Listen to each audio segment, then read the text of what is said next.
I'm about to head out for a long bikepacking trip. I have 2 months, or 3 months to be exact, until I have to get back to work.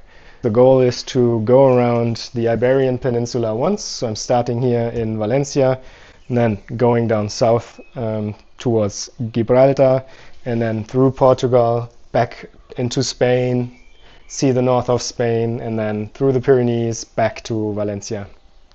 I do not have a preset route because I want this to be spontaneous. I want to have fun, not be stressed out by anything. I've marked down some spots that I want to see, like places in nature that are cute, or cities like Granada, for example, that I haven't seen yet that I want to check out. And I've also picked some of Spain's most popular climbs that I will be attempting. So especially down here in Sierra Nevada and then in the north of Spain, there's a lot of climbs, a lot of famous climbs going on, and then obviously throughout the Pyrenees as well. Yeah, the total distance I would estimate to be like 4,000 or 5,000 kilometers, depending on the exact route. Let me show you what I'm taking with me. So first and foremost, obviously, is the bike, which is a Cube New Road Pro gravel bike. It's an alloy bike. It is my go-to bike for like riding, tough gravel, and bikepacking. It has a GRX 400 group set on it with hydraulic disc brakes, so those have served me very well in the past. The pack I'm taking is the tail fin aero pack on the back. I have two 16-liter side panniers. The first time I'm using it, usually I had like an ass rocket, pretty much like a saddleback, but I didn't like the way it was swinging back and forth, especially if I put my tent in there.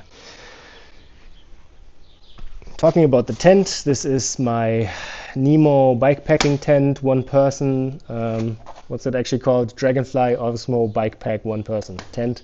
It's a freestanding tent that is really comfortable to sleep in. Also have like an insulated air mattress with me, a sleeping bag that is probably way too warm for this climate, but I'd rather be a bit hot than freeze at night. Also have this little pillow, which is kind of cute and comfortable. In terms of clothing, there's actually not much that I'm taking with me, so I have a spare kit, a towel, a rain jacket, then I have some longer pants and some socks, and I have a down jacket.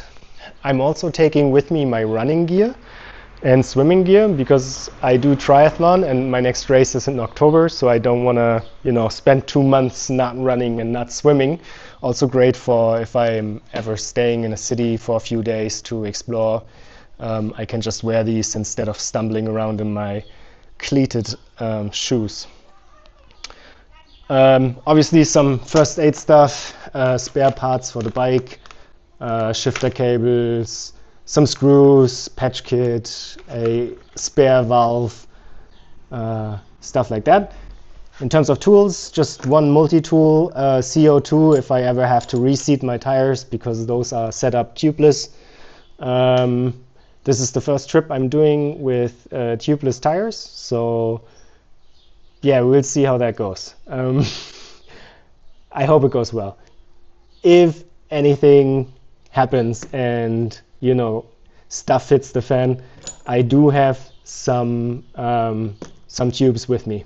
A regular tube that I can patch with my patch kit that I have with me, and also like a TPU tube just for saving some weight. Some zip ties, obviously. Yeah, a valve tool to pull out valve cores, pretty much. Some tape, not gonna take the whole roll, just wrap in some stuff of that around the seat post. Then a lock for like gas station stops, stuff like that. Lights, obviously, manual pump, a knife, and very important, some sunscreen. Now this thing is a small little backpack, which is awesome if you need to shop for supplies before like making camp. Usually you're about to finish the trip for the day, and then you're like, okay, I'm gonna ride for 1 more hour and then I'm camping. So then you kind of start to pay attention to where the shops are to get some dinner, shop for dinner, put it in the backpack, put it on my back. It's fine for a few kilometers on the back. And this way you can just haul some foods and drinks to the campsite. Because I'm taking the camera with me and I'm planning on filming this whole endeavor, I also need to have some tech with me. So this is why I chose to bring a large power bank. It's like 28,000 milliamp hours or something. It's ridiculously, it's very chunky, very huge, but it's gonna be handy if I'm sleeping outside for days and days and don't have really a opportunity to charge all my devices.